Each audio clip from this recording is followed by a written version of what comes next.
இருக்கும். நம்மளோட வேல்யூ தெரிஞ்சு, நம்ம முக்கியத்துவத்தை தெரிஞ்சு யார் நம்ம கிட்ட பழகுறாங்களோ அவங்க கிட்ட பழகுங்க. நம்ம வேல்யூ தெரியாம முக்கியத்துவம் கொடுக்காம யார்ட்டாவது பழகுனீங்கன்னு வச்சுக்கோங்களேன், உங்களுக்கு தான் மன கஷ்டம். நீங்க பல பேர் அதை எதிர்நோக்கிட்டு இருக்காங்க.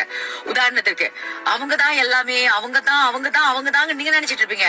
ஆனா அவங்க நீங்க இருக்கீங்களா செத்தீங்களான்னு கூட கேட்க மாட்டாங்க. ஏன்னா அவங்களுக்கு அவங்க வேலை 1008 இருக்கும். ஆனா நீங்க தான் உங்க வேலையெல்லாம் விட்டுட்டு எவ்வளவு பிஸியா இருந்தாலும் அவங்க ஓகே சொன்னா அவங்களுக்காக டைம் ஒதுக்குறீங்க. ஆனா அவங்க வேலையெல்லாம் முடிச்சுட்டு அவங்களுக்கு முக்கியம்னு படுற நபரெல்லாம் பார்த்து முடிச்சுட்டு எப்ப தோணுதோ அப்ப வந்து பாக்குறாங்க.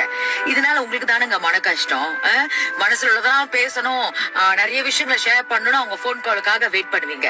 ஆனா அவங்க கேட்டது கூட மறுபடியும் ரிப்பீட் பண்ணல கேட்டு பாருங்க. ஓ என்ன சொன்னீங்க, விலங்குலன்னு சொல்லுவாங்க. எனக்கு வேலை இருக்கு அப்புறம் அடிக்கிறேன்னு சொல்லிட்டு கடமைக்கு பேசிட்டு போனை வச்சிருவாங்க.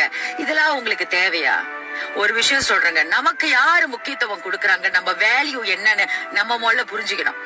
புரியுதுங்களா? நம்ம தேவையில்லாம வந்து அடுத்தவங்க பின்னாடி ஓடி ஓடி ஓடி என்னங்க கிடைக்குது? ஒண்ணுமே கிடையாது.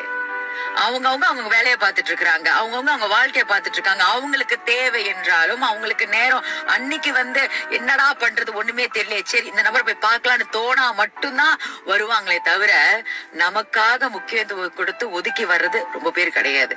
அதனால நம் வாழ்க்கைக்கு யாரு முக்கியத்துவம் கொடுக்கறாங்களோ, நம்மள மதிக்கிறாங்களோ அவங்க கூட வந்து உங்க வாழ்க்கை பயணத்தை தொடருங்கள். அப்பதான் வாழ்க்கை ரொம்ப சந்தோஷமா இருக்கும்.